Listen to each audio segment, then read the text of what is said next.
Hi friends, welcome to Code Linux. This session we are going to learn about iterative control construct or loops. As a part of loops, we are going to learn about while loop, until loop, for loop. In for loop, we are going to learn about variations of for loop such as for in loop, C style for loop. Then we are going to learn about the looping control statements, the statements that basically control either terminating the loop compulsorily or explicitly or continuing the loop explicitly. Okay, namely break and continue statements. Then the select loop. So we are planning to learn these looping constructs. While loop. So what is while loop? So while loop is a looping construct wherein initially a condition is checked, and based on the evaluation of the condition, if the condition evaluates to true, the block of statements would be decided to be executed. And it is known for all the looping constructs are known for repeated execution. So as long as the condition is true, the block of statements would be executed, repeatedly executed. So and as we all know that here the expression if it evaluates to 0, if the expression stores a value 0 in $? Variable, the while keyword would take the decision to take the control to the block of the statements. As long as the expression stores a value 0 in $? Variable, while keyword would take a decision to take the control to the block of the statement, and thus the block of the statement should be executed. Okay, so got it. So this is what plays an important role. So what is the value stored in the $? Variable? So the while keyword would examine the value at $? Variable at every iteration. And until loop is the opposite of while loop. Okay, that is, if the value stored in $? Variable is non-zero, then until would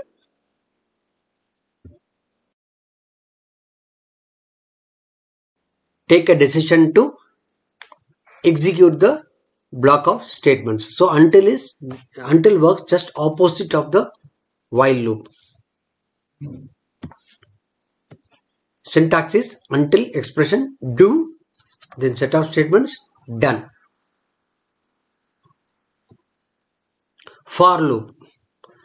There are two types of for loops. Okay, first type of for loop is for variable in list. Do a set of statements done. The list can either be list physically specified, and the list should be specified. Each and every element of the list should be specified, separated by a space. Okay, so the list can either be specified directly after the in keyword, wherein the list of items are specified over there, or list can be generated by specifying over there either an array variable name which would contain a list of elements, an array which would contain a list of elements. So in the place where list is there, no, after the in keyword, you can give an array variable name. So and that array variable would be evaluated, and that array variable would contain a list of elements. Those elements would be processed. Or it can be even a command substitution, wherein a command which returns a list of values that can be specified. For example, an ls command. ls would return a list of files. So that list of files would be processed by the for. So how for loop will work means the for keyword would understand that whatever immediately follows it should be created as a variable in that shell's environment wherein the shell script is getting executed. And whatever is after the in keyword, that is a list of elements to be processed. That is what this for keyword would understand. Okay, so it would process the elements from left to right one by one. So from the list, it would assign the item one by one to the where, the variable where, and then it takes the it brings the control, it will take the control to the block of the statements following the do keyword, and then the block of statements will be executed. So the first item from the list would be assigned to the variable where, and then the block of statements would be executed. Then once the done keyword is encountered, once again the control comes to the beginning of the for loop, and then the second item from the list would be assigned to where, and then the block of statements would be executed. Okay, and so on so forth.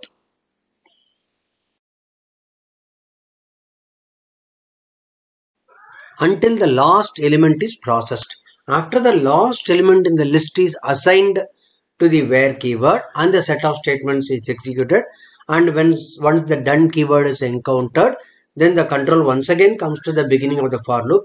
That time for keyword realizes that the entire list is processed. Okay, it would internally, it could put the list in a stack and then process the elements in the stack one by one, and a scenario wherein the stack empty scenario, when it is encountered, the for keyword would take the control out of the loop. Okay, this is how it would work. So when the list becomes empty, when the stack becomes empty, it would come out. So eventually it is going to process all the elements in the list one by one. Okay, so this is how this for where in list, this for loop is concerned. Okay, this is how it would get executed. So where is any user defined variable. Okay, we can specify any user defined variable immediately after the for keyword or before the in keyword. List is a list of values separated by space character, either hard coded or an array variable, or output of command given using command substitution technique. For loop, this is the second type of for loop. This is a C-styled for loop. The syntax is for within double bracket where equal to 1, where less than or equal to 10, where plus plus. So exactly how the C for loop will look like. But you have to specify within a pair of double bracket, and after the beginning double bracket and before the closing double bracket, there should be at least one space. So please note that. Okay, there should be a space after the beginning double bracket and closing double bracket, but I have not given it, but there should be a space. Okay, so please keep it in mind. Okay, when the control comes to the for loop statement, the user defined variable where is initialized. So this where is user defined. It can be CTR, it can be counter, it can be I, whatever. It should be any relevant, some relevant name. Okay, the condition is checked, and if the condition evaluates to true, the block of statement is executed. See, like first the initialization would be done. Then the condition is checked. Then the control would be taken to the block of statements, and then once again the control goes to the beginning of the for loop. Then increment, the manipulation statement would be executed. Okay,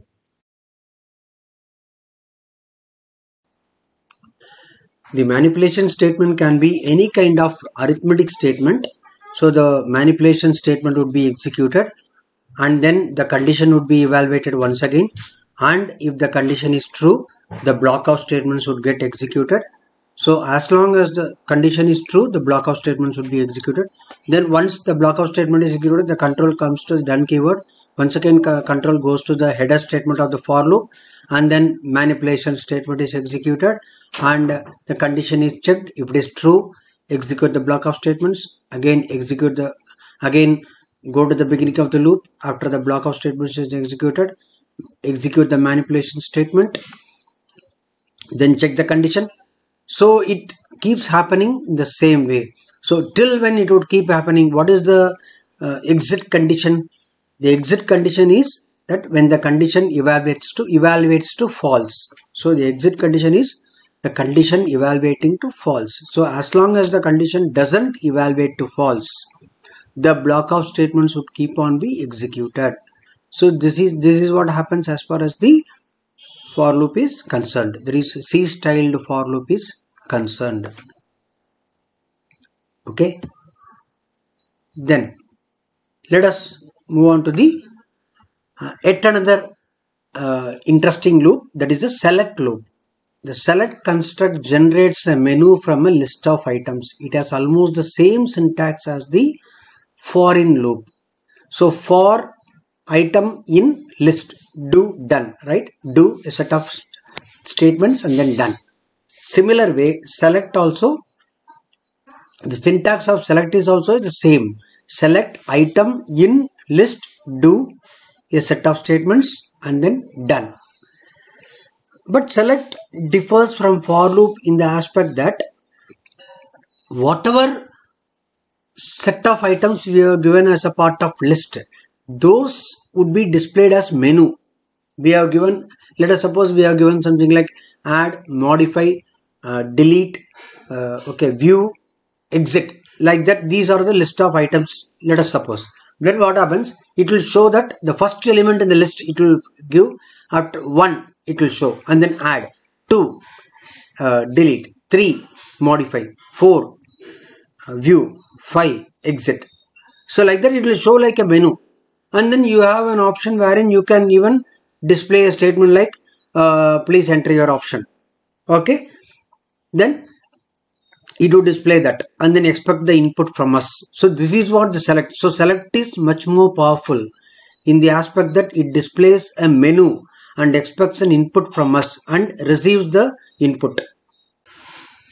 So where it stores the received input, it stores the input in the item. Whatever user has entered, that input it stores in item. Okay. So then it enters into the block and then the set of commands would be executed. Okay. Mostly we use case in tandem with select. Whenever we use select, we use case along with that mostly. Okay. So we will realize that. We will realize how do we do that and what is the significance of select control structure. All these things we will understand better when we start working with that. Okay. So let us start working with the with whatever we have learnt. Okay.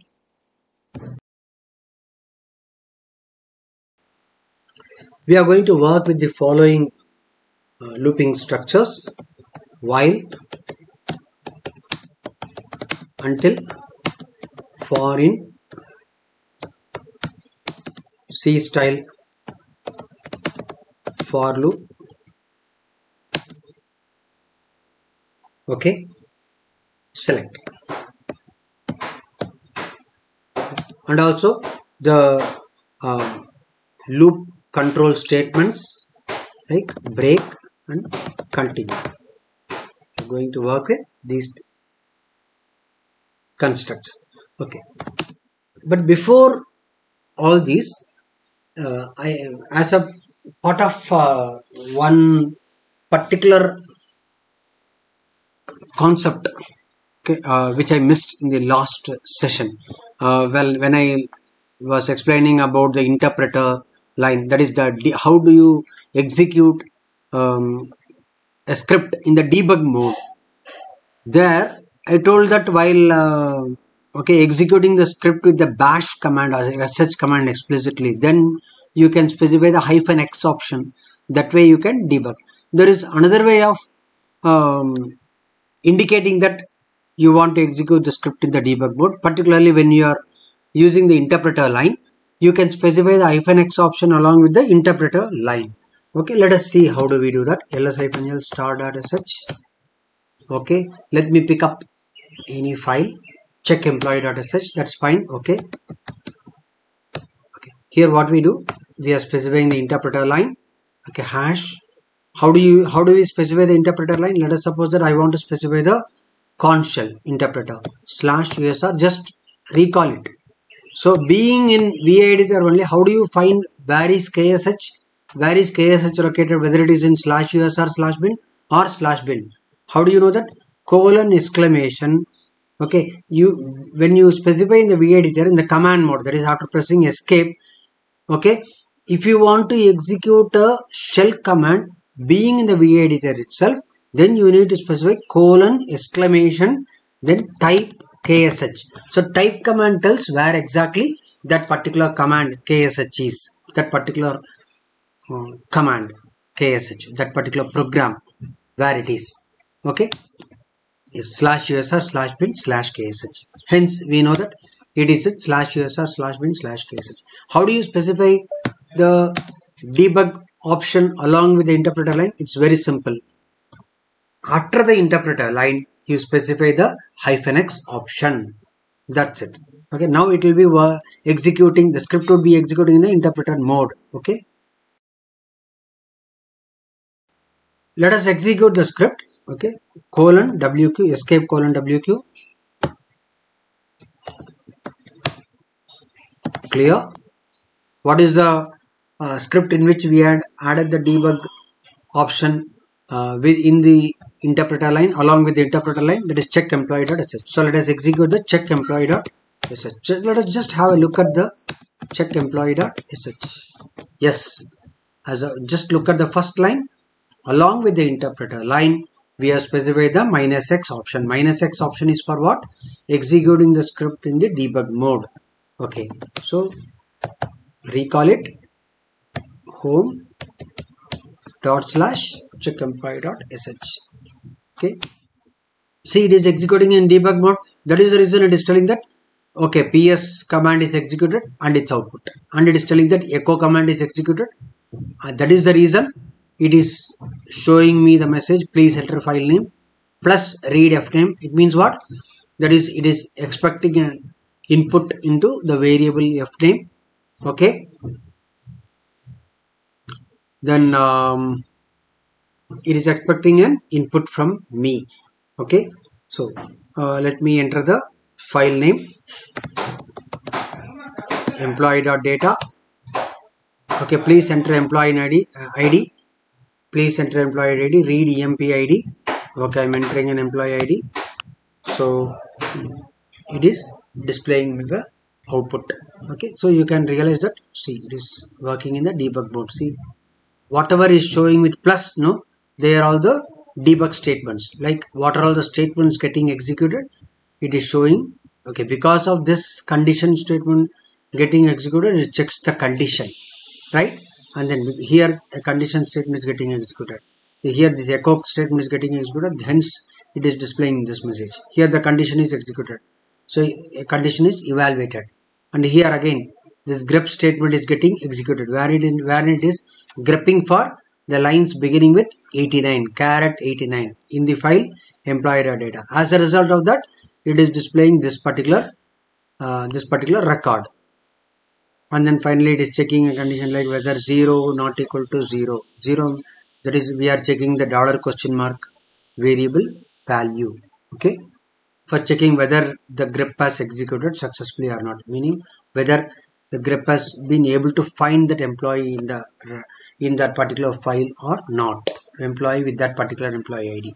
Okay, so this is about executing in the debug mode in another way, like specifying in the along with the interpreter line. Okay,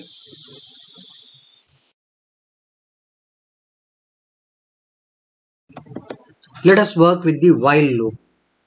Okay, let us suppose the scenario is like this. Vi, okay, we want to do something like this. We want to accept details of the employee, and then we want to add that employee to the employee file. Like that we want to do one by one. And what is the terminating condition? We want to accept the employee records as long as the user's input. We will be asking the user whether you want to continue or not, whether you want to enter one more record or not. So as long as the user enters yes, Okay, we would be continuing. Once the user enters no, we would be coming out of the loop. Okay, so let us work with the loop. Okay, with the while loop. Tail minus 5 employee dot data. Okay, so every employee, what does it contain? It contains employee number, then employee address. What I will do for the reference purpose, just one of the records I will copy. Okay, I'll just copy it. Now vi add employees dot sh. Just for the reference purpose, what I will do, I'll just okay, so later on I will remove it. Okay, now what I will do, I'll just specify like reply equal to y. Okay, while test dollar reply equal to y, do set tab stop equal to 4. Okay, while test dollar reply equal to y, echo. Okay, before that here I will tell something like echo please enter employee records. Okay, okay, fine, echo. So here I will tell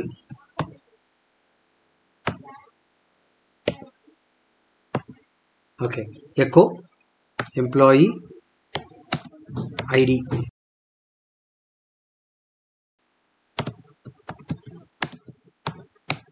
read emp id, echo employee name,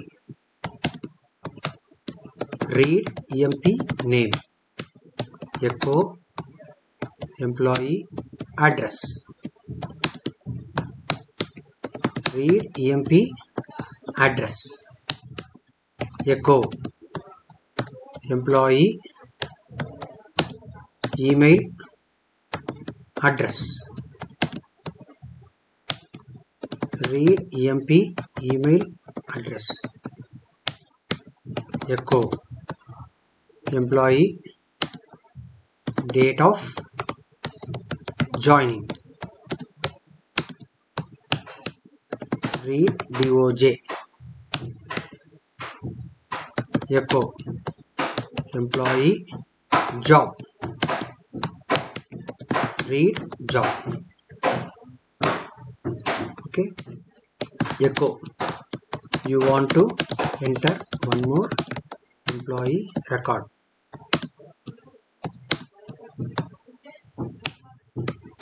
read reply, done.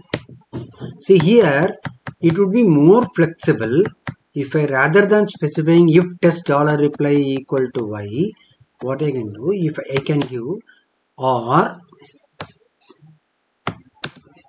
dollar reply equal to okay yes,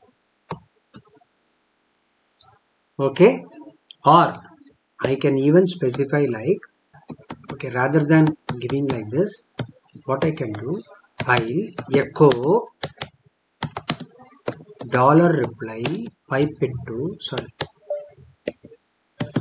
dollar reply pipe it to grab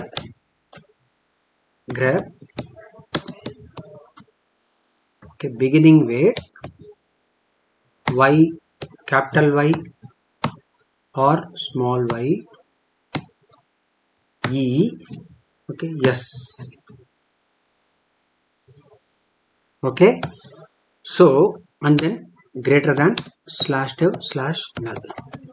Okay, so whatever reply the user is entering, okay, beginning with capital Y or small y, and then rather than giving y es or something, what I do, star. Okay, okay, user may just enter y or y also. Okay, so maybe we have one as one more additional info from the programmer's part. Okay, let us give something like, along with the question asking you want to enter one more employee record, let us just give one statement like yr nrn. Okay, fine. So this program, what does it do? We are initializing the variable reply with y. So initially when the condition is checked, yeah, it would be satisfied. While echo dollar reply grep y, that is beginning with capital Y or small y, okay, succeeded by 0 or more occurrence of any characters. Okay, if that is true, if this returns true, then what we are doing, we are getting into the loop, and then all these statements are getting executed. Then okay, one more thing I missed to do.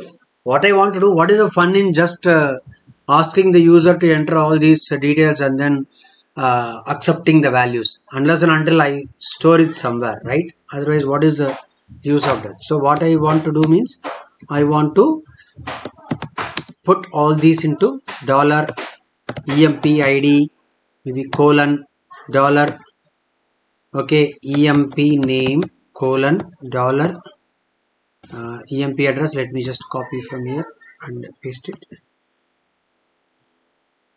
Oh, okay. Okay. Echo dollar emp id colon dollar emp name colon dollar emp address colon dollar. Okay,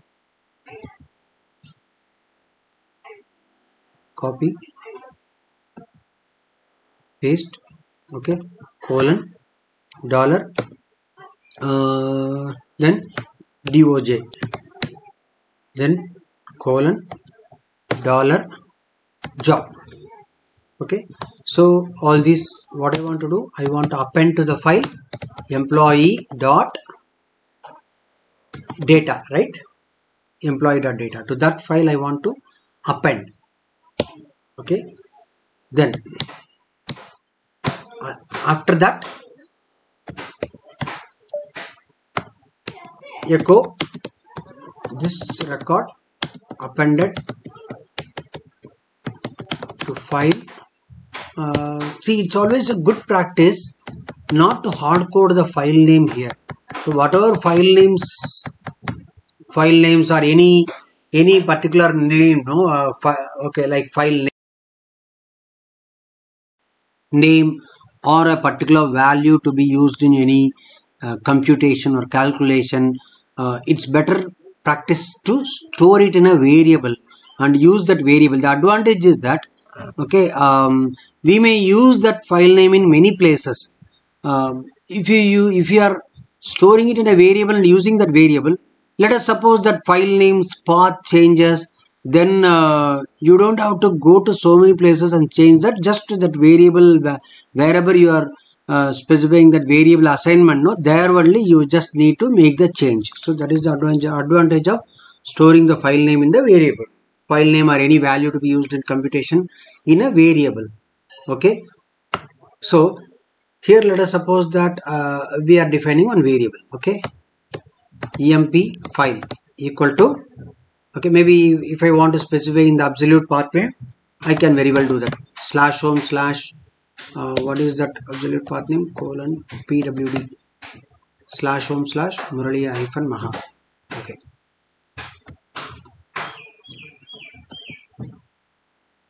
copy. Okay,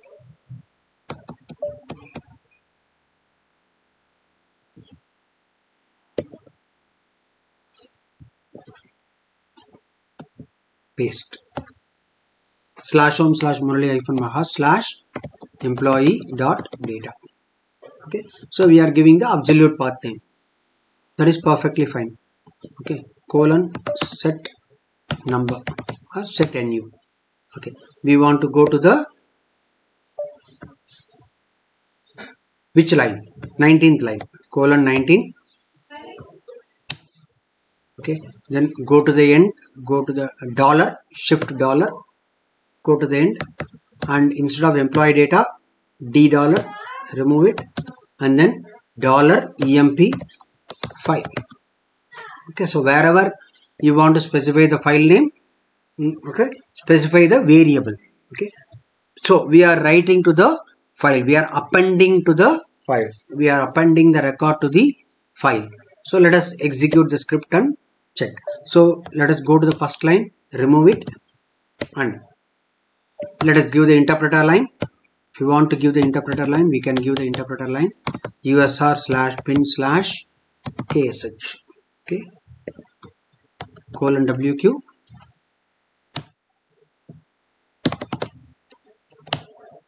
What is our name of the shell script? Add employees.sh. Now let me tell you one more thing. See, some files are in green color, some files are in white color, right?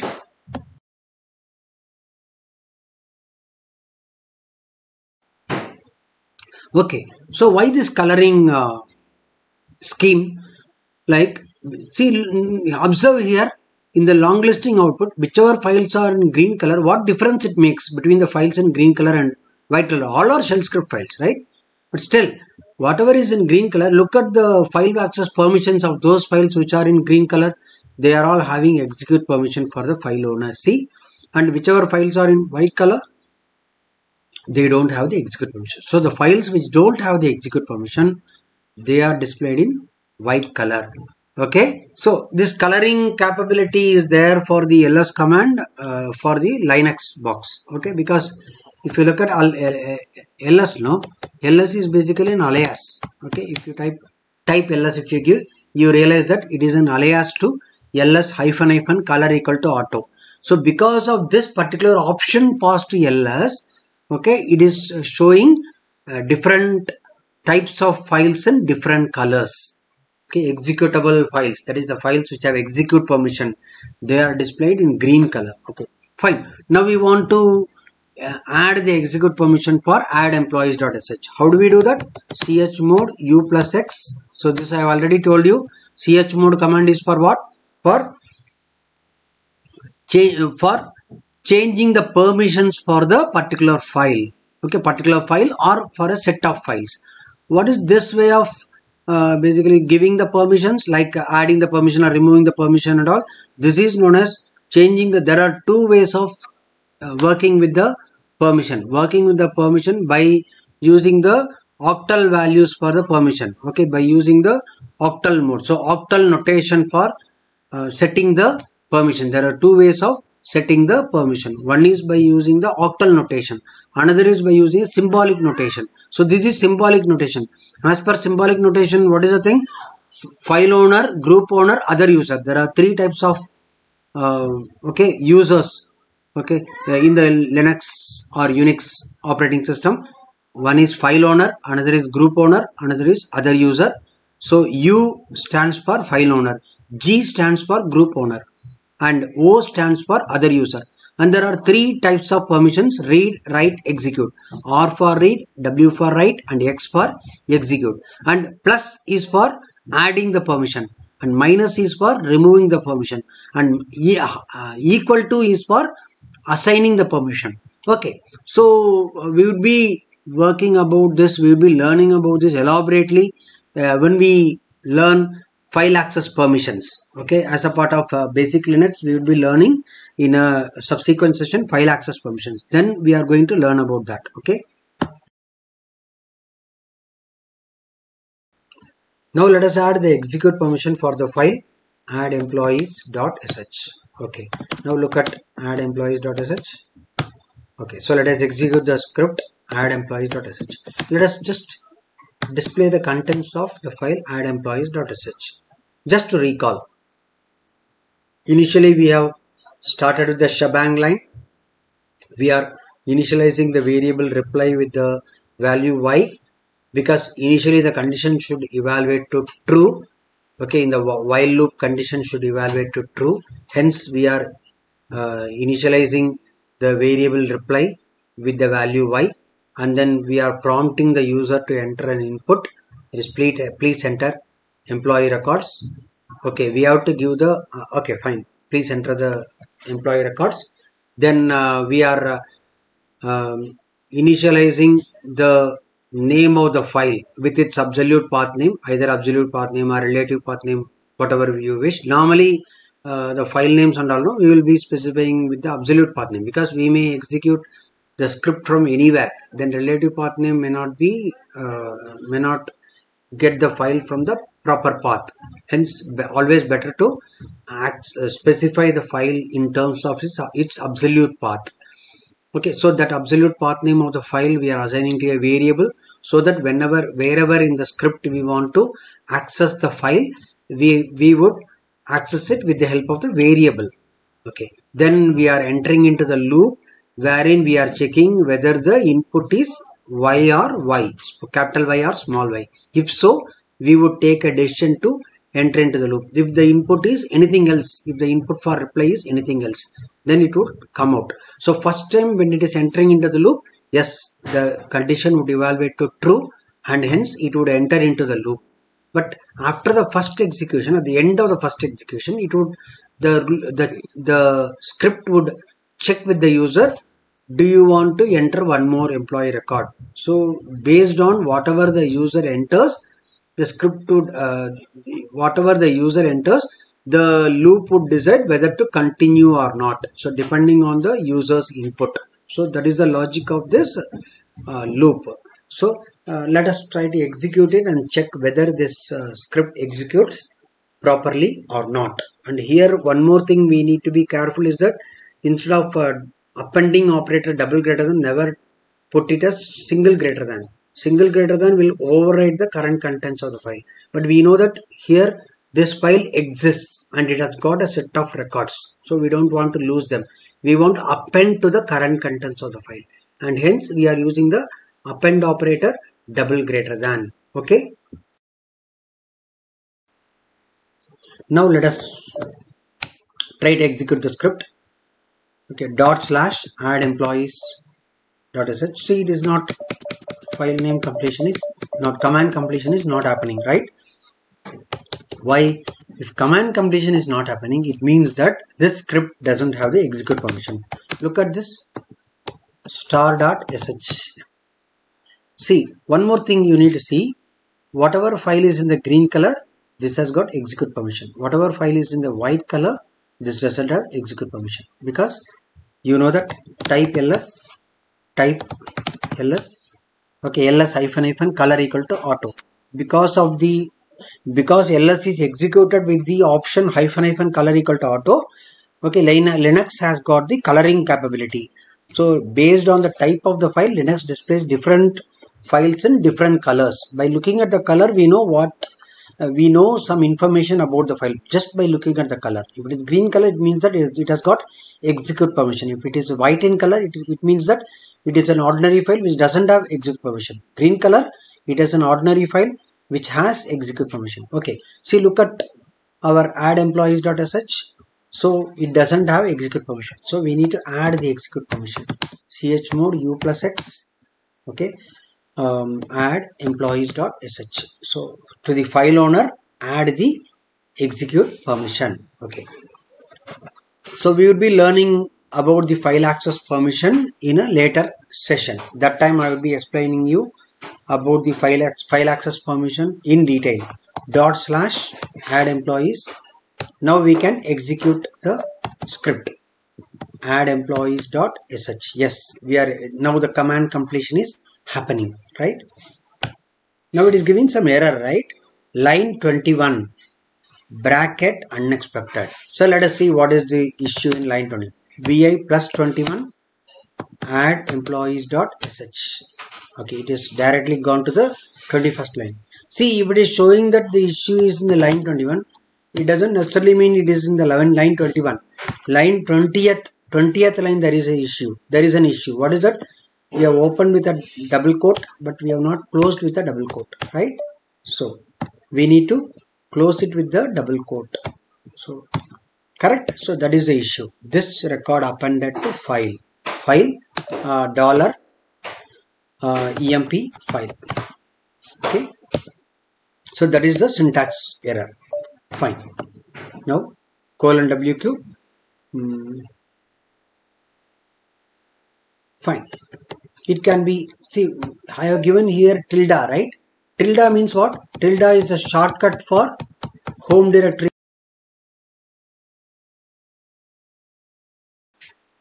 of the user.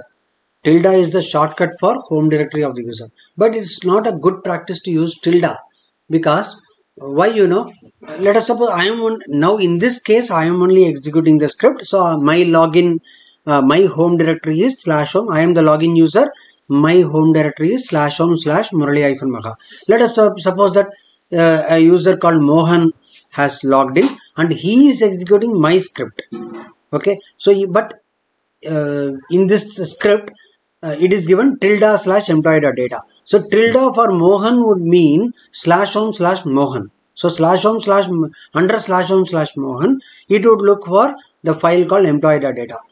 But it won't be able to find, obviously, because employee.data is there in /home/Murali-Maha. So what I need to do? So better to hard code it with the complete absolute path rather than giving the shortcut. I am giving /home/Murali-Maha /employee.data. So that would take care of, okay, referring to the file employee.data. That would take care of referring to the file employee.data. Okay, fine. So let us try to execute the script now. Okay, so /add employees.sh. Okay, please enter employee records. Then employee ID it is asking. So I am giving something like 101. Okay, then it is asking for the employee name. So I am giving something like Byron K. And then it is asking for employee address. So 67 MG Road. It is asking for employee email address byron.great@gmail.com. It is asking for employee date of joining. So Byron's date of joining is something like May 25, okay, 2020. Then employee job it is asking. Employee job I am entering as manager. Okay, so it is giving another error. Okay, what is that? Add employees.sh 19th line. Okay, employee.data cannot create, permission denied. This record appended to the file. You want to enter one more employee record, yes or no? Let us suppose I am giving no. Okay, even if I am giving no also, it is asking for employee ID. So we need to check what it is. Control C I have given and then I have just come out. Okay, let us see what is the issue. It's telling /home/Murali-Maha /employee.data cannot create, permission denied, right? So it is telling it is permission is denied. Let us see. See ls-l employee.data, write permission is not there. Okay, write permission is not there. That is the reason it was not allowing me to append to the file. If write permission is not there, it won't allow me. So what I need to do? I need to add the write permission. U plus W employee.data. U means what? File owner. To the file owner plus I am adding W write permission. Okay, so now I added the write permission. Okay, let us clear and then let us once again execute the script. Now the write permission is there. So now it should not give that error. Okay, the error, it gave that error cannot create, permission denied, because for that file employee.data there was no write permission. So now we have added the write permission. Let us see ls-l employee.data. Yes, now write permission is there. For the group owner, I don't want the write permission. So what I do? chmod g -w employee.data. I am removing the write permission. So Now look at the file employee.data permissions. Okay. For file owner, read and write. Group owner and other users, only read permission. That's fine. Okay. Now let us execute that script once again. /add employees.sh. Okay. Please enter employee records, employee ID 101, employee name Byron. Yes. Employee address 105 MG Road. Employee email address byrongreat@gmail.com. Employee date of joining, okay, May 25, 2020. Employee job, manager. This record appended to file so and so. You want to enter one more employee record, yes or yes, or no or no. Okay, I'm entering yes. Employee ID, okay, something 105. Okay, employee name Jacob, or then employee address 78. Okay, Peninsula Street. Employee email address, okay, Jacob or 100@gmail.com. Employee date of joining, okay, October 15, 2019. Employee job, okay, SC, software engineer. No. If you tell no also, it further continues. There is an issue here. Let us find out what is the issue. Let us go through the script and see what is the issue. Okay. Here I have made a mistake. What is the mistake? I again y or y star. What is that? What is the meaning of star here as far as grep is concerned? What is the meaning of regular expression star? Just recall when we learnt about grep, grep regular expressions, I told you the meaning of star. Star will match, okay, 0 or more occurrence of the previous character. Star will match 0 or more occurrence of previous character. So this will mean that, okay, beginning with 0 or more occurrence of y. So 0 or more occurrence of y means what? There may be 0 occurrence of beginning with 0 occurrence of y also. So it would match n also. It would match anything else also. Okay, because we are matching 0 or more occurrence of y. So but we want to tell that beginning with y and succeeded with, what I rather wanted to tell is that beginning with the character y and succeeded by 0 or more occurrence of any other character. Then what I need to do, dot star I need to give. Dot star means what? See, now you see, beginning with capital Y or small y, because this is a character class, succeeded by, what is the meaning of dot star? Dot means any character. Star means what? Star would mean 0 or more occurrence of preceding character. The 0 or more occurrence of the previous character. But previous character is any character. This would mean 0 or more occurrence of any character. So, beginning, if the string begins with y and succeeded by 0 or more occurrence of any character, then this would be evaluated to true. So then this, I believe this should work fine. Okay. Nevertheless, the first record would have been, the first record I tried to add, that would have been added. So let us just check it out. Okay. Tail -5 employee.data. Yes. We actually entered 2 records, right? Byron and Jacob. Okay, fine.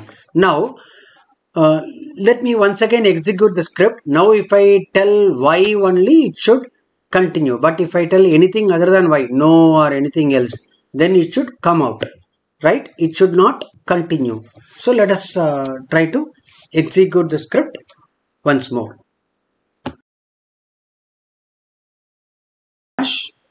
Add employee .sh. Employee ID 155.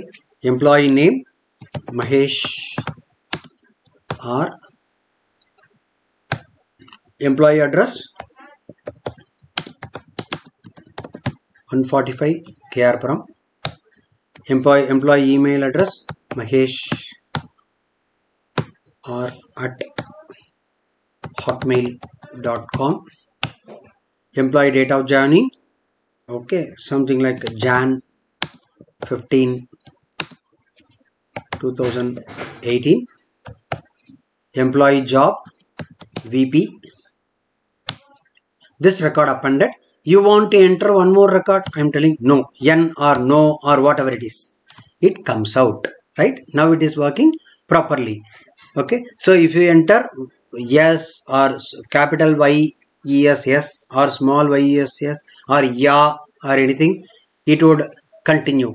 But if you enter anything other than that, no, not only no, anything other than something starting with Y, anything other than that, if you enter, it will come out.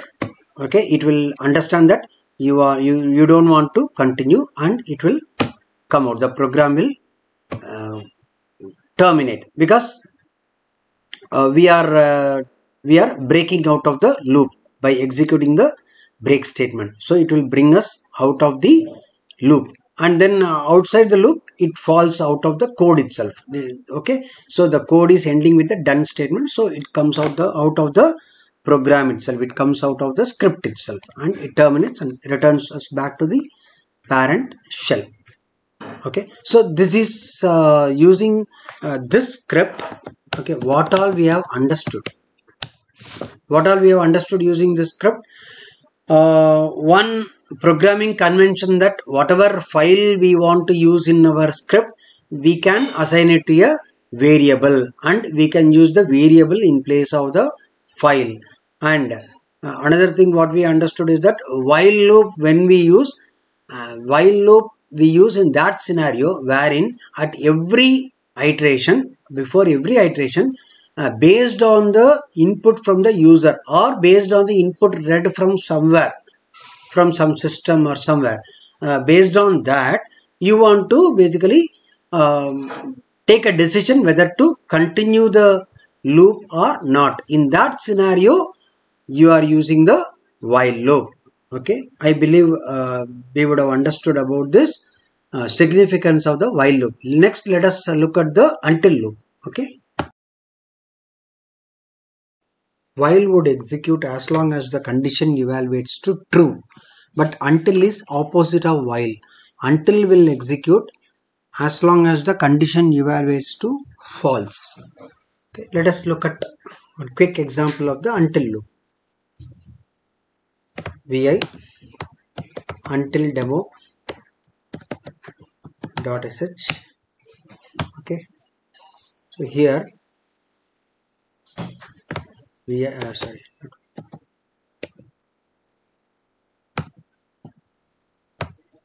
hash demo for until. Okay, reply equal to y until test $reply is equal to n or $reply is equal to n. See, until what it will do, if the test evaluates to false, it will take a decision to continue the loop. If test evaluates to false, so reply equal to n or reply equal to small n if it evaluates to false. Okay, so if it is not capital N also or if it is not small n also, okay, then it will evaluate to false. Okay, so until test $reply equal to n or $reply equal to small n, okay, then there is do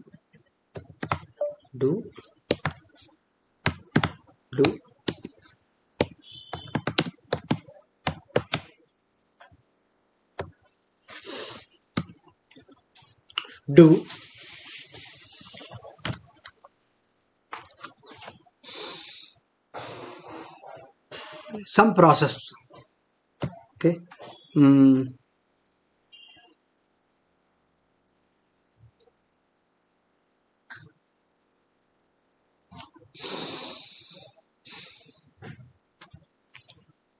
what do we want to do? Something like echo name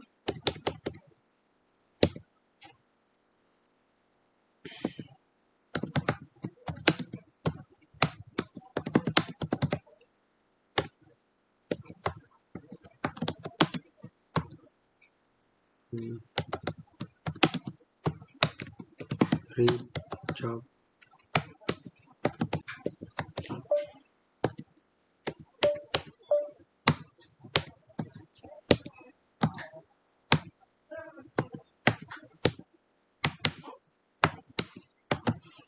echo dollar name colon dollar job double greater than slash tmp slash my emp dot data. Done. Okay, so what, how until will execute? Until keyword will check whether test command evaluates to false, whether test command stores a value 1 in $question mark variable. Okay, whether test command evaluates to false or unsuccessful, then it will take a decision to execute the loop. Once it evaluates to true, it comes out. That is, dollar reply either is equal to capital N or small n. Then if that is true, that is, if it is either equal to capital N or small n, it will become, once it becomes true, then it terminates the loop. Till then it will keep on be executing the loop. So if it is false, that is, whether it is equal to capital N or small n is false, then it will execute the loop. Okay, so it is opposite of while. Okay, now dot slash chmod u plus x until demo dot sh dot slash until demo dot sh name something Kiran Atre job manager name. Oh, I am not accepting the choice. Do you want to continue? That I am not asking, right? So otherwise it will go as a never-ending loop. Echo want to enter another employee, read, okay, reply. That's all. Okay, dot slash until demo dot sh name Santosh, okay, job manager. Want to enter another employee? Yes. Name, okay, James Allen. Job VP. No, comes out.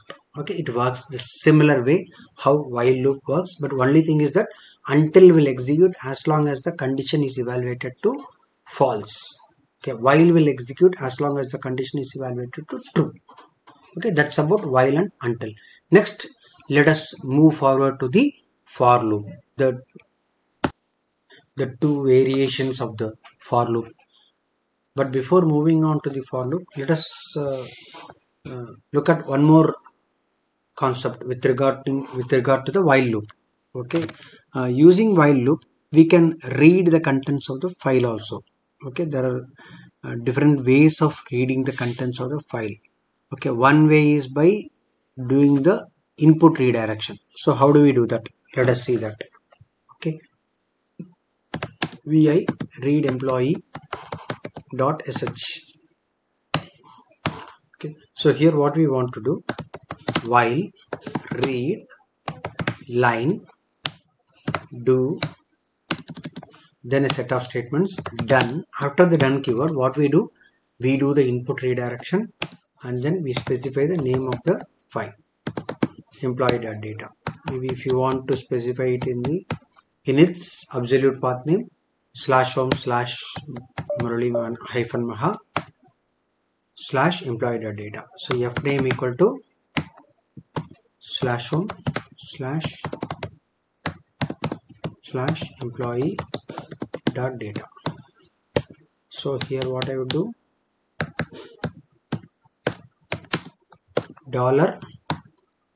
$fname less than $fname. So what happens, so after the done keyword, when you are giving less than $f name, so I told you that in an earlier session that okay, shell first parses the command line. When you are executing a command, shell parses the command line. First thing it does is that it looks for the meta characters. So here also, when it comes to the while, okay, shell will first parse till the end of the while. Okay, so when it sees here, okay, when it sees here the less than operator, okay, so less than is a meta character. So first it will expand the special meaning of this meta character. Whatever follows this less than symbol, so it would understand that that is a file name, and this file name has to be opened in the input mode, read mode. So it will first open the file in the read mode, and it would make it available to the while. Okay, so now here when you are giving read line, normally read would read the input from the keyboard, but now as this file has been, as you have done the input redirection, I told you that by giving the input redirection, you are temporarily telling to shell that okay, I want to redirect the input from the standard input. I want it to redirect to the disk file. So now this input redirection would mean that the input is from this disk file rather than the keyboard. So the read would read the line from the disk file. So every execution of read line would read a line from the disk file. So it would first execution during the first iteration, read would read the first line. Then during the second iteration, then the next line. So internally it could keep some read pointers, and then it would keep on be reading. Okay, the Linux would shell would keep some file pointer, and it would keep on be reading line by line. Okay, so every line you read, okay, what you want to do, something like I want to do something like okay, let me just do something like read, okay, tail -1 employee dot data.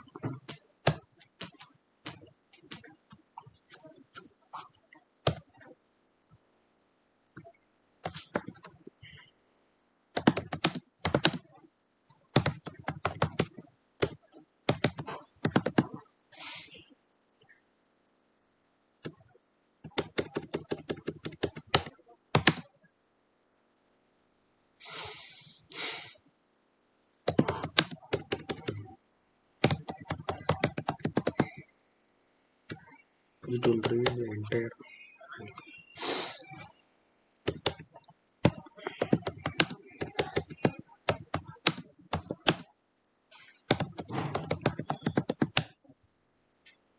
Okay, so it's like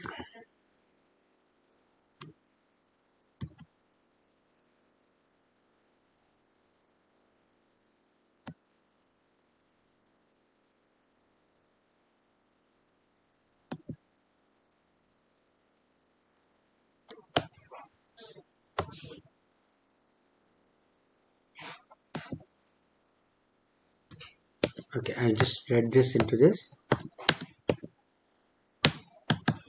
I'll keep it as reference. Okay, so read line. So I want to display some message like echo, okay, dollar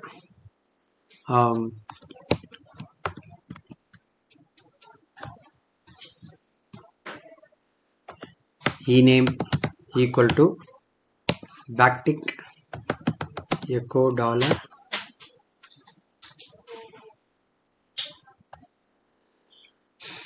line cut -d colon -f1.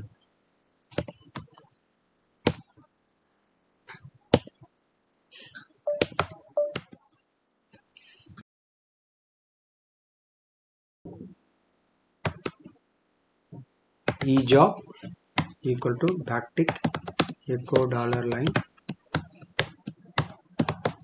cut -d -f 6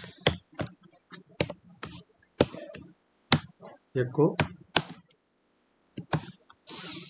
dollar ename serves as or works as dollar ejob. Okay, then done less than dollar f name, pipe it to head. So first 10 lines it would read. Okay, dot slash chmod u plus x read employee dot sh dot slash read employee dot sh. So 1 2 3 4. Okay, vi read employee. For ename I would have given ename I have given hyphen f1. It should be hyphen f2, right? Hyphen f1 is employee id, right? Yes, now it is displaying properly, but works as okay. So it's telling the DOB. Let us see head minus 1 employee dot data. Okay, 3 4 5 6. Correct. Sixth field is job. Seventh field is job. See, employee ID, name, address, phone number, then email. Fourth is phone number, fifth is email, sixth is date of joining, seventh is designation. vi read employee dot sh. So we have to give seventh field. 7.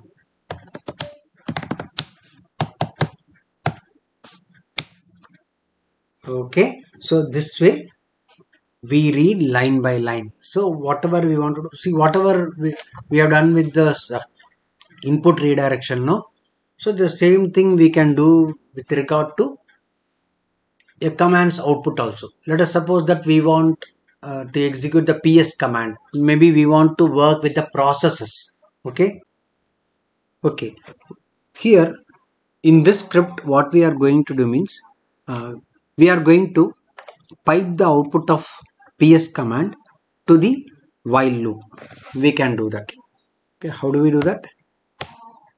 ps hyphen ef pipe it to grep caret Murali. From the output of ps command I am grepping all the lines that begin with Murali. That is gripping all the process for which the process owner is Murali. Okay, that I am going to pipe it to while read line. So what happens, while will read the input from the pipe, that is the output of grep would be the input to while. It will read line by line and it will assign to the variable line. So because the read is there, so read will read that line. So while will, so it would be sent to the while, wherein while would be doing the task of looping around, but read will read the input line by line. Okay, and then here inside this loop whatever I want to do I can do. Okay, so now I am just displaying the line, but it is left to you what you want to do, what process you want to do with regard to every line that we have read. So I have read a line, so whatever process you want to do you can do that. Okay, whatever processing you want to do you can do with that. So this is one way of working with the while loop. So while loop has also has got the capability. Through this what I want to tell is that while has got the capability of reading from the pipe. Okay, while has got the capability of reading from the input redirection. While has got the capability of reading from the pipe also. So it has read from the pipe the output of grep ps-ef pipe it to grep. That grep's output while is able to read it. Okay, so while read line, so read will read the output of the grep one by one. Okay, and then it would execute the loop as long as there is a line to read from the pipe. Okay, colon wq. So let us work with this. Before that chmod u plus x work with processes.sh / work with process.sh pipe it to more. Okay, so it is going to, from the list of ps-ef output, list of all the process, it is getting only the process that are owned by Murali.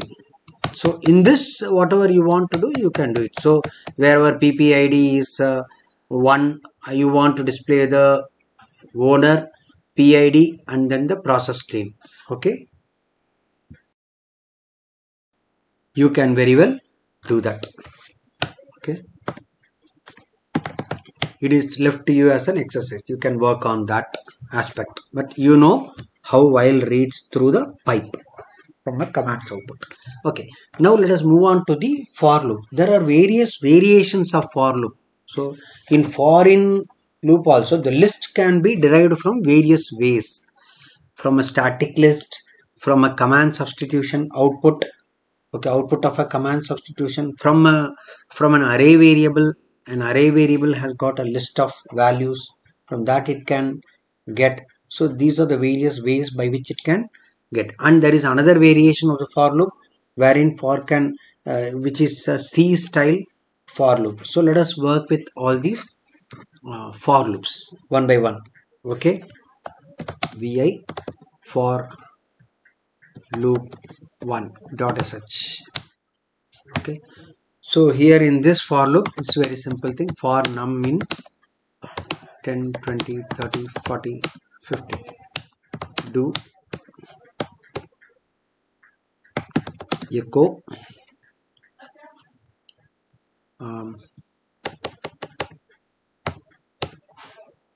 sqr num equal to backtick echo dollar num. Okay, double asterisk num into dollar num. Okay, or dollar num caret 2 also you can give. Echo dollar num into num.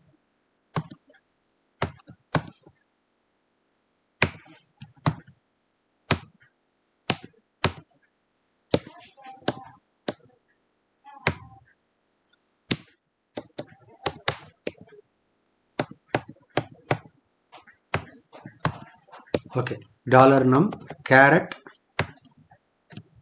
2 to the power of 2.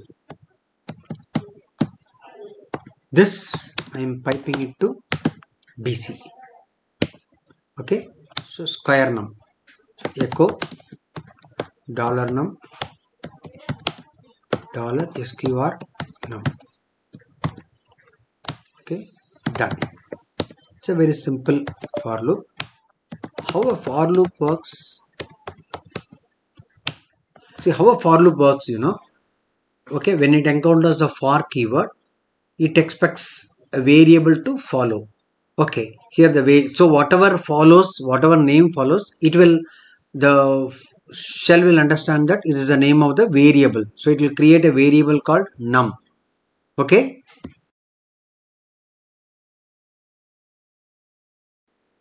then it expects the in keyword after the variable name. Whatever follows the in keyword, it will understand that it is a list of items. It is the list of items. What for will do means, from the list of items, from the leftmost item, it will keep on be assigning one by one to the variable num. So first it will assign the first item to the variable num, and it will enter into the block and execute the block. Then after the done keyword is encountered, once again the control comes to the header statement of the for loop. Then it assigns the next item to the variable num. Then it enters into the for loop, executes it. Then third item, fourth item, fifth item, till it encounters the last item. Even after processing, after processing even the last item, okay, next time when it comes to the loop, beginning of the loop or the header statement of the loop, it realizes that it has completed processing all the items in the list. Then it will terminate the loop. It will automatically fall through the end of the loop. This is how this for loop executes. Okay, so here I have hard coded the hard coded the list of values. Okay.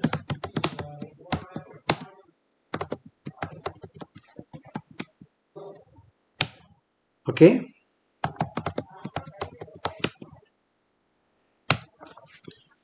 So 10, 100, 20, 400, so on and so forth. Let me just tell you one thing. Like every time I am giving chmod, u plus x, for loop 1.sh, all those things, right? So what I can do, rather than that, what I can do means, okay, I can give something like, okay, I can create a function called mychmod, okay, wherein in this function what I will do, okay, chmod u plus x $1 and then close it. So from now onwards what I will do, whenever I want to give the execute permission to any particular file, what I will do, okay, for example, chmod u minus x for loop 1.sh, okay, ls-l for loop 1.sh, okay, execute permission is not there. So my chmod, okay, for loop 1.sh, it would have assigned the execute permission. ls-l for loop 1.sh, yes, execute permission is. So I am avoiding you giving u plus x, okay. So every time I can do that, but it will be available. This my chmod function will be available only for this session, okay.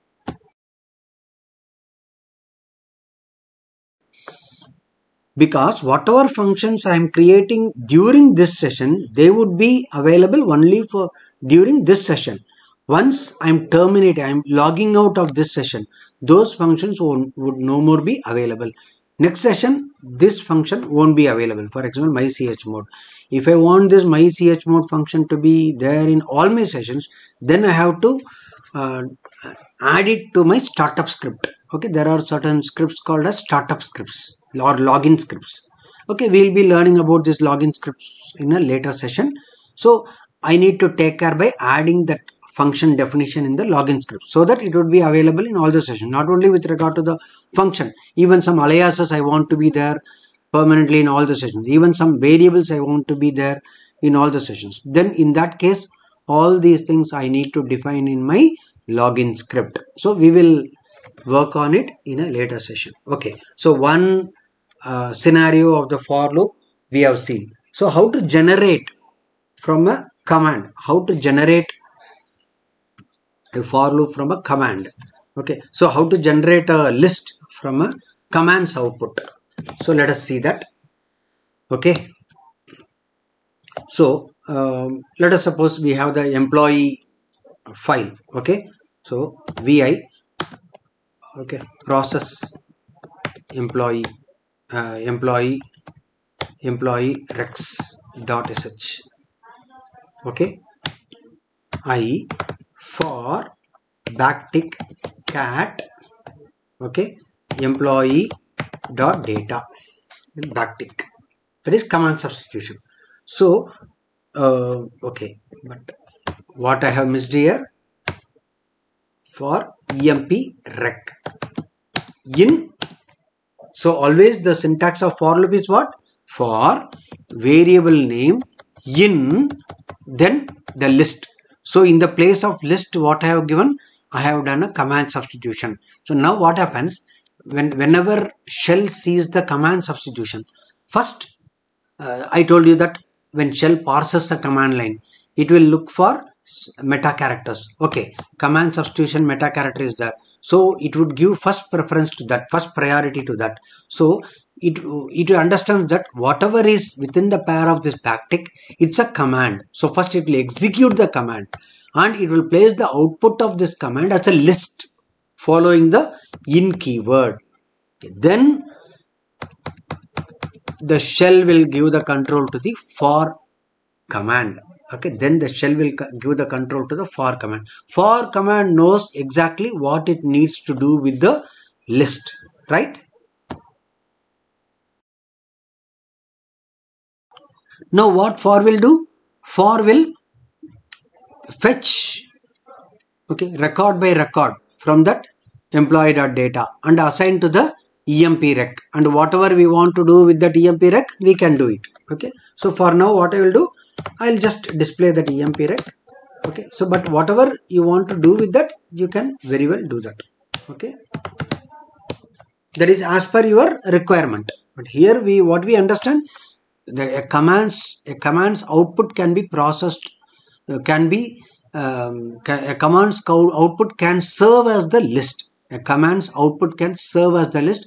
How we achieve it? After the in keyword, we can execute the command as a command substitution by indicating the command within a pair of backtick, or indicating the command within a pair of dollar bracket. Okay, dollar followed by a pair of opening closing bracket. Okay, that way we can specify the command substitution. So here what I am just doing, here I am just displaying every record. Okay, my chmod process emprex.sh. Okay, now dot slash process emprex dot, one second, dot slash process emprex dot sh. Okay, okay, why it displays like this? Because wherever space is there, okay, what happens here, you know? Okay, process emprex.sh. Here what happens, you know?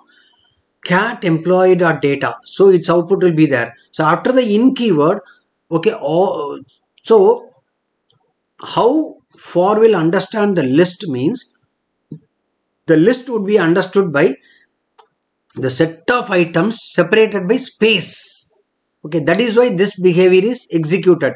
If you look at the contents of the file, no, maybe head -2 I will give. Okay, see, if you look at the contents of the file, no, 1: Lucian.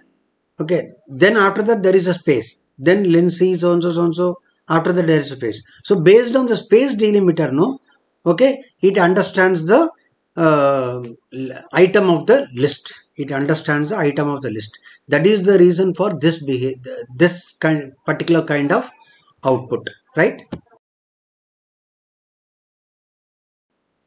But here what I want is that I want every record to be identified individually. I want every record, okay, to be identified individually. That is, every item of the list should be one record. One item of the list should be one record. So that way I want to process record by record. So that on that record, whatever I want to do, I can do. Okay. So I want to process record by record, not the space. So why it is identifying based on the space? Because of a particular predefined variable called IFS. So let us try to understand about that. Set. You know that the set command displays the list of all variables in the environment, right? Set, I am piping into grep, okay, caret IFS. There is one variable called IFS. What is the value of this IFS? Dollar within single quote space /t/n. That is, there are three kinds of space characters. One is the space character generated by the space bar. Another is the /t, that is tab, and another is the new line. Okay, but I want IFS for this particular script. I want IFS to have only new line. Then what I can do means vi process emprex.sh. So what I do means I will assign IFS equal to dollar single quote and new line.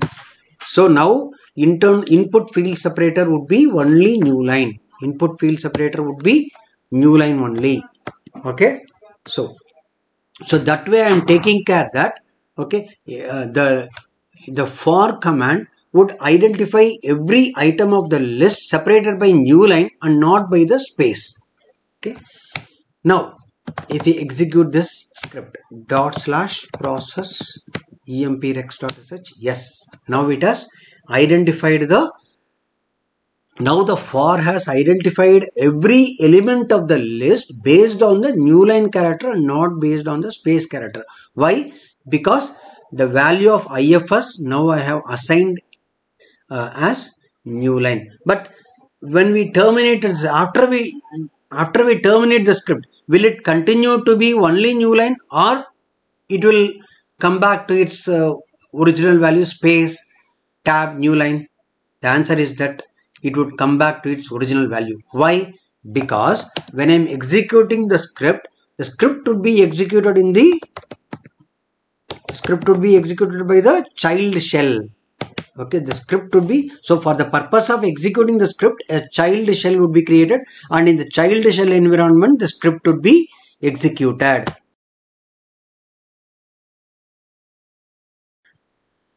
So the variable ifs would be assign the value /n in the child shell.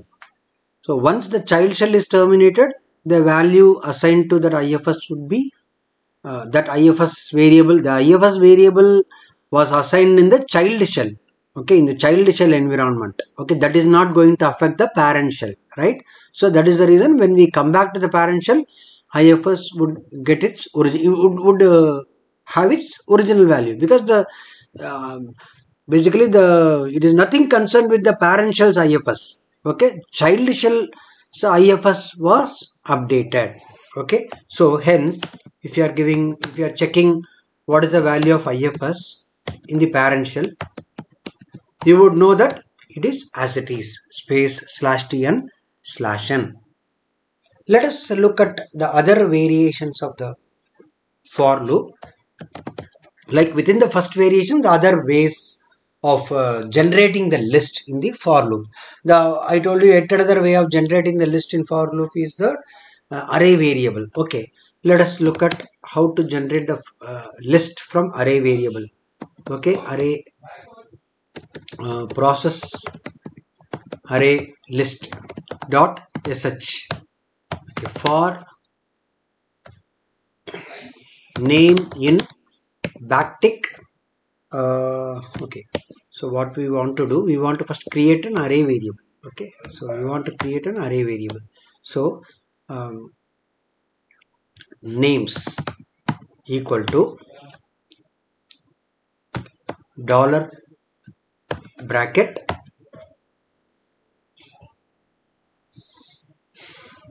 tail /etc/password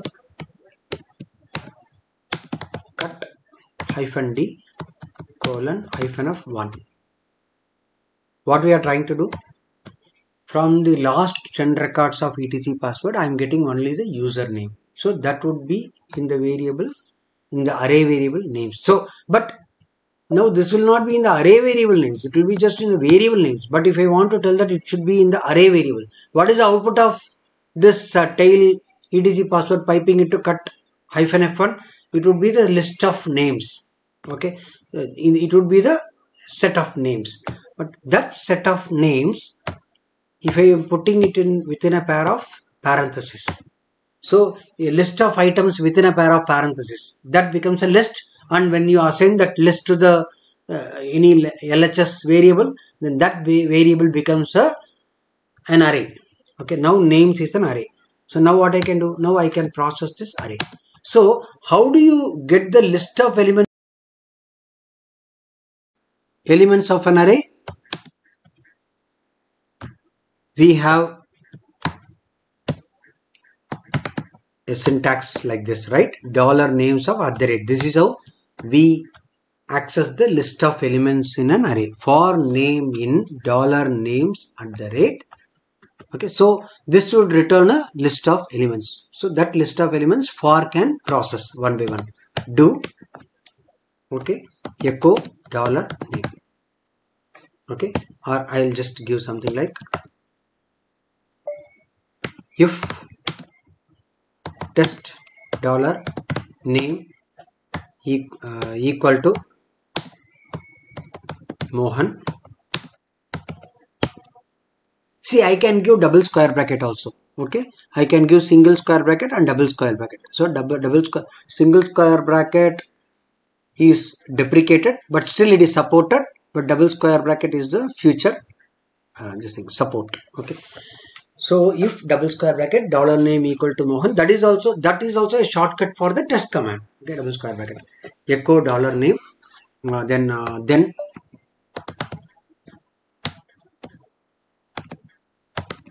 Okay, fine, done. Whatever you want to do inside this for loop, you can do. I'm just checking if it is Mohan, wherever the dollar name is Mohan. I'm just displaying the name. Okay, my chmod process array list dot sh dot slash process array list dot sh Mohan. Correct? So it is there. It means that it is there. Okay. Mohan is there in the list. Okay. So rather than this, what I am doing, I am giving if dollar name equal to, okay,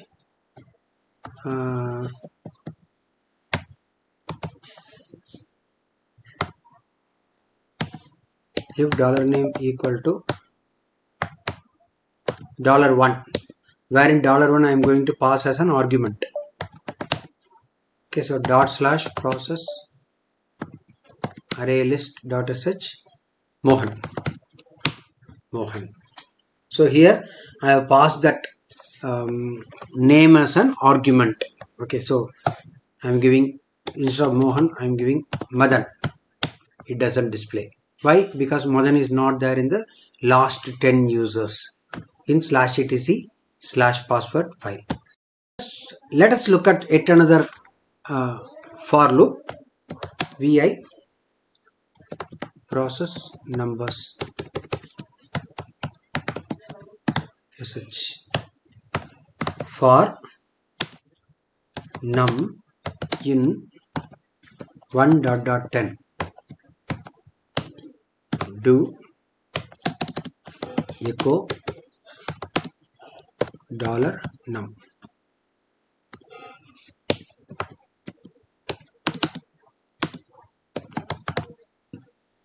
Result equal to backtick. Okay.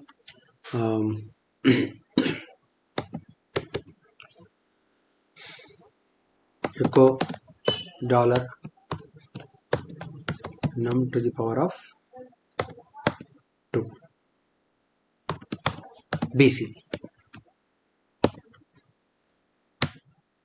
Echo $num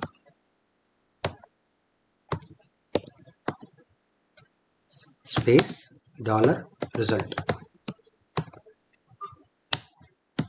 Done.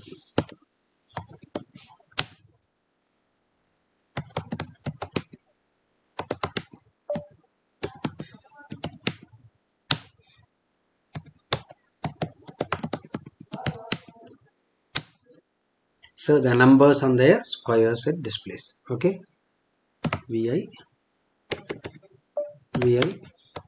process numbers 1.sh. Okay.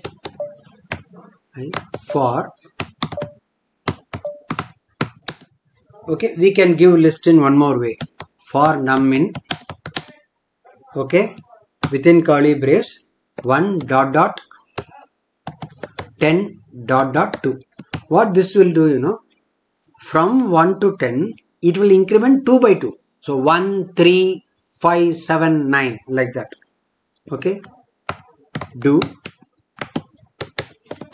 result equal to, I could have copied that. Okay, that's fine. Okay, result equal to backtick echo $num caret to pipe it to PC backtick echo $num result. Done.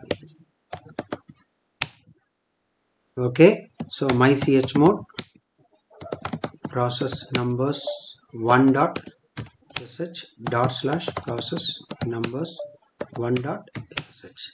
So the numbers are the squares between the number 1 and 10 but incremented by 2. So the syntax is within curly brace 1.10.2. So then what it would mean, 1 to 10, the numbers from 1 to 10, wherein every time it gets incremented by 2. Okay, so that is the meaning of that. Okay, there is a C style for loop also. Let us quickly look at that. Vi, okay, for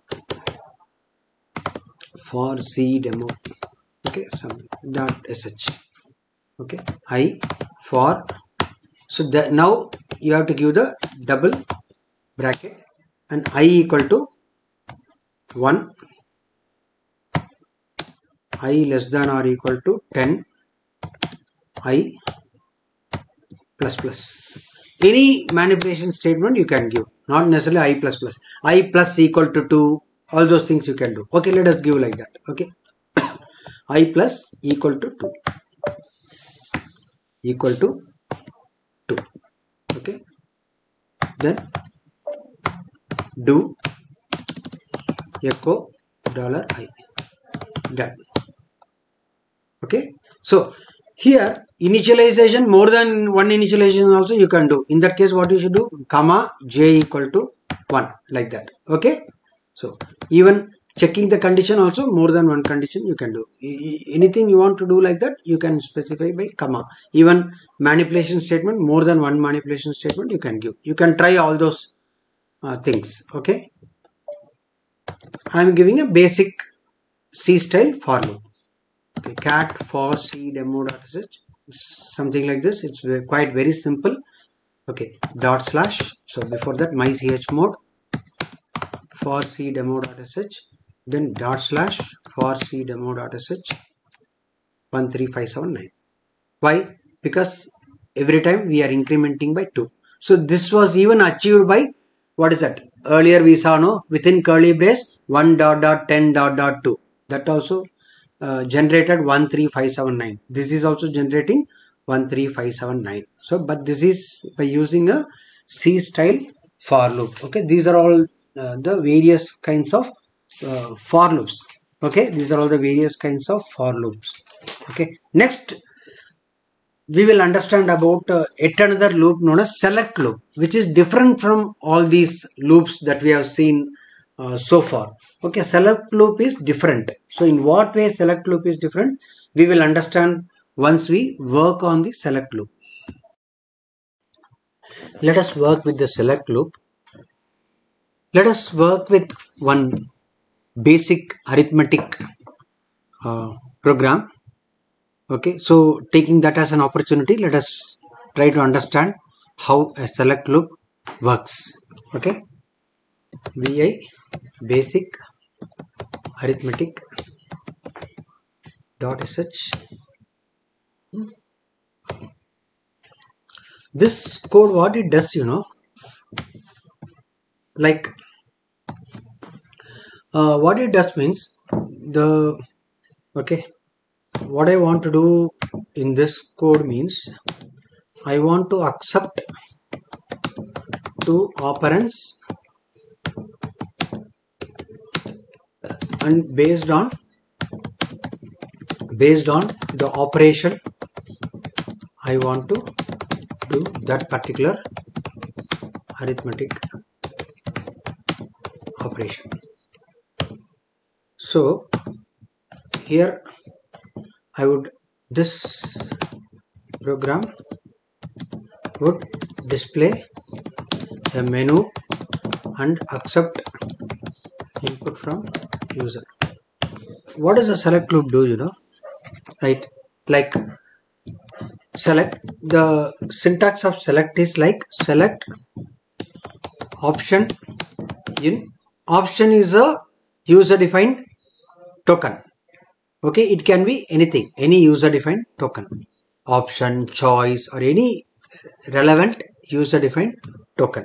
Okay, select option in, add, subtract, multiply, divide, exit. Select option in a list of tokens. It's a list of tokens.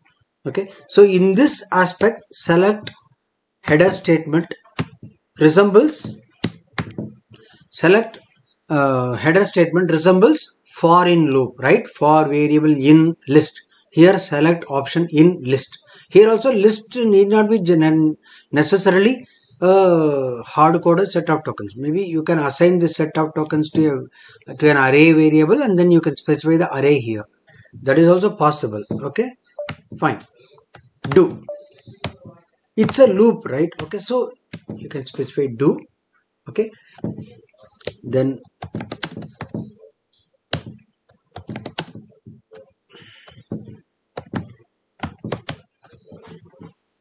okay,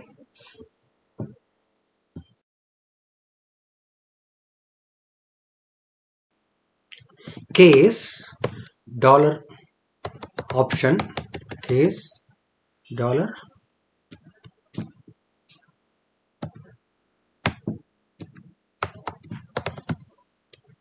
option in add, case dollar option in add.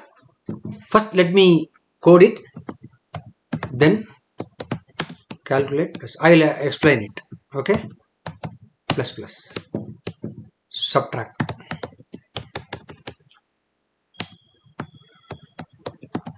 subtract. What is this calculate, you may be wondering? I will tell you. Okay, I am defining one function called calculate. Okay, function calculate. Okay, in this calculate function, what I am doing? Okay, so whatever I am passing as argument to calculate, that would be accessible within the calculate function as $1. That is the command line arguments. Whatever command line arguments are available for script, they are available for a function also, right? Okay, we'll write the calculate function later on. First we'll finish this. Subtract, then multiply, calculate of star, right? Then divide, calculate of slash, then exit.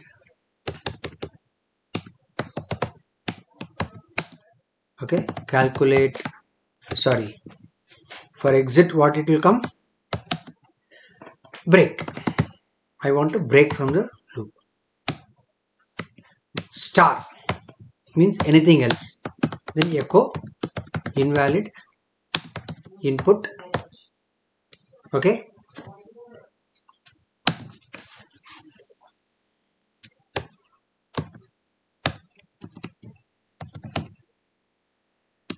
Isaac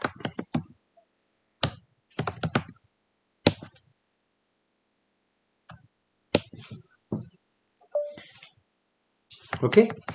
Now let us write the function calculate. Echo enter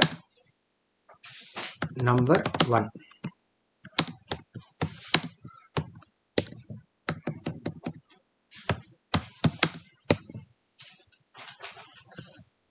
Okay,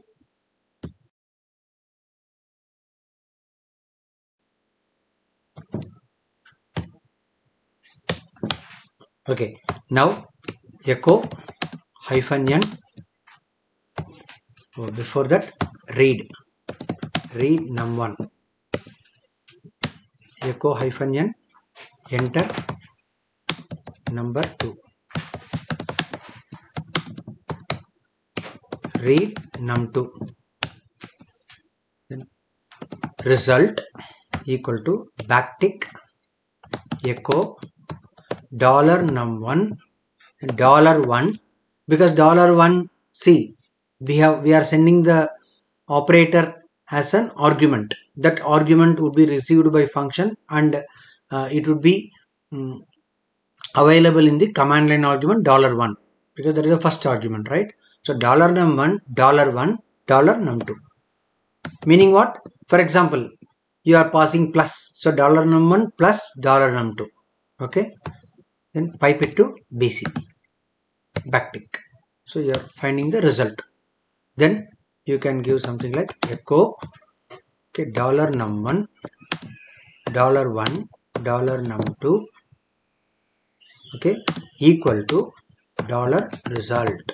So this way I want to display the message. Okay, here one more thing I want to do.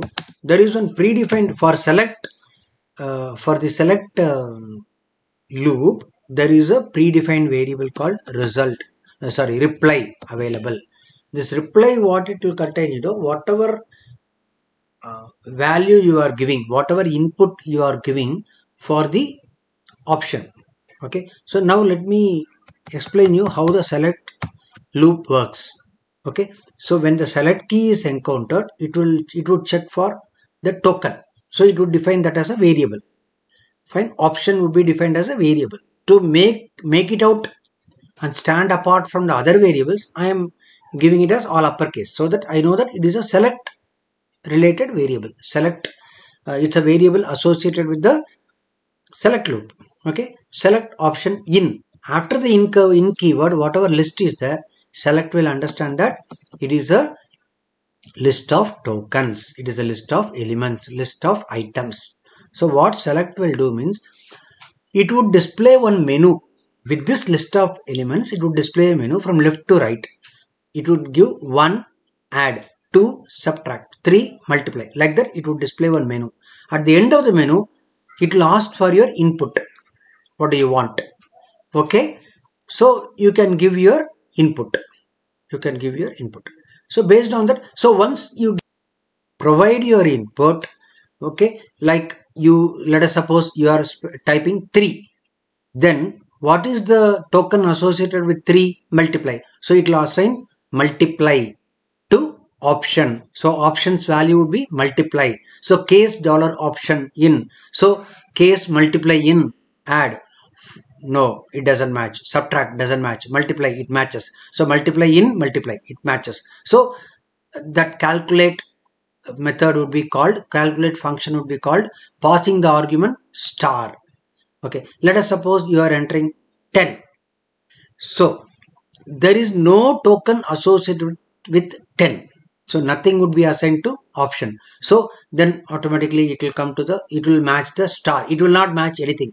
Add, subtract, multiply, divide, exit, none of them it will match. So automatically whatever follows that star, that would be executed. It will tell invalid input $reply. So it will tell invalid input 10. It will tell whatever input you have given, it would display that message. Okay, so after every that in case after every option and set of statements, after every block, you have to give a double semicolon, right? That is the syntax requirement.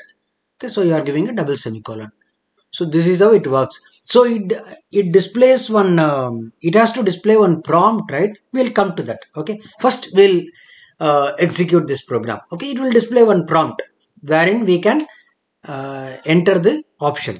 Okay, let us once work with the code and then we'll do further refining of the code. Okay, so chmod u+x or my chmod basic arithmetic.sh. Okay, so then /basic arithmetic.sh, add, subtract, multiply, divide, exit, and then hash question mark. That is the prompt it displays. It displays the prompt hash question mark. So in this prompt, what it requires? It requires me to enter one input. Let us suppose I am entering 3. Then enter number 1, 56.434. Enter number 2, 78.8934. 56.434 into 78.8934 equal to 4452.2701. Okay, then I am giving divide 4. Okay, enter number 1, 78. Okay, and enter number 2.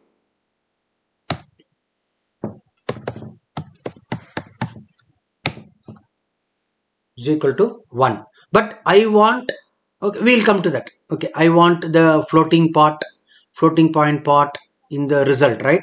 But it is just displaying 1. We'll see that. How do we do that? One thing is that we need the floating point in the result, right? So after the dot, whatever is the floating point value is there, the real part is that also we want in the result. Another thing is that we want a better prompt to be displayed. Please enter your choice, something like that. Okay, we want a better prompt to be displayed. So this hash question mark, it is in which variable, that we need to find it out. Okay, so now I'll just come out of the program by entering 5. 5 means what? Exit. It will break out of the loop because I have given a break over there, right?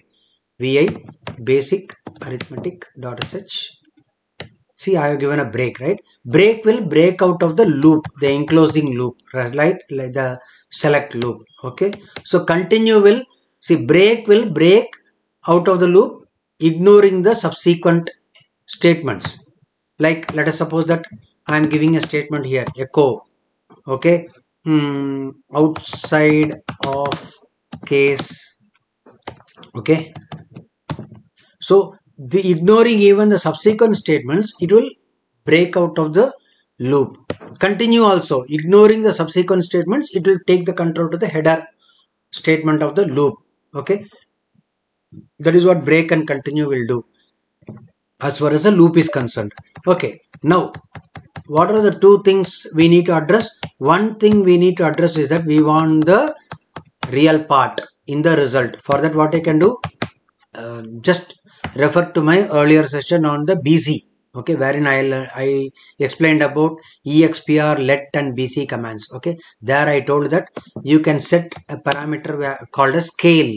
So scale equal to 4 means after the decimal point there will be 4 numbers in the real part would be displayed, okay, in the output.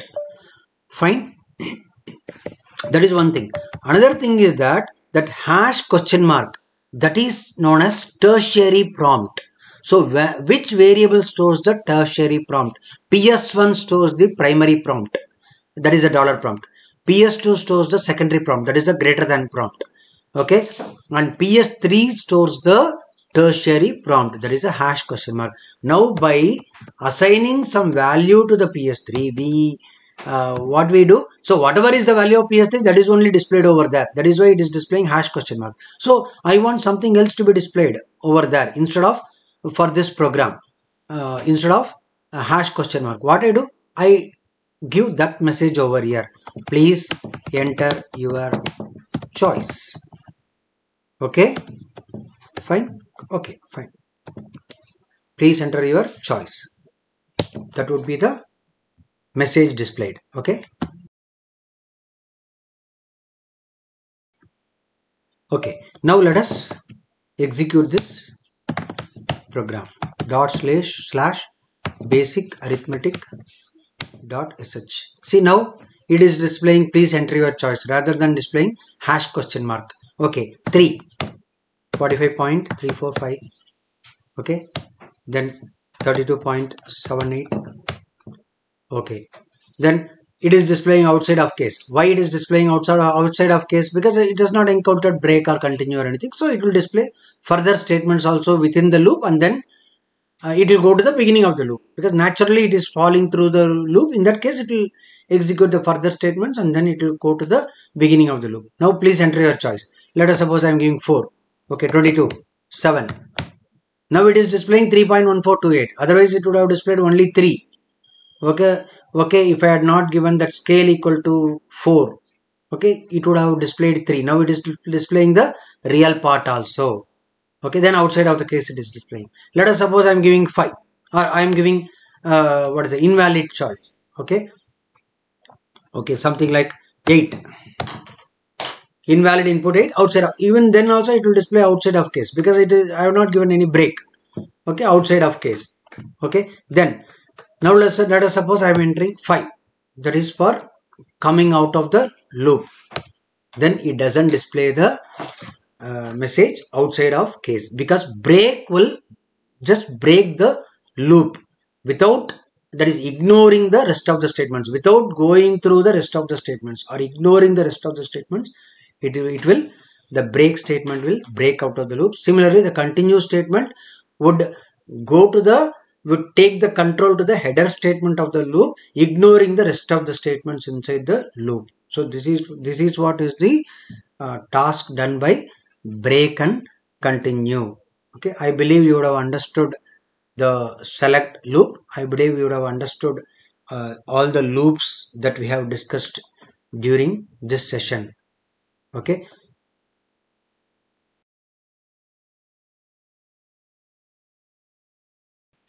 With this, we have come to the conclusion of this session.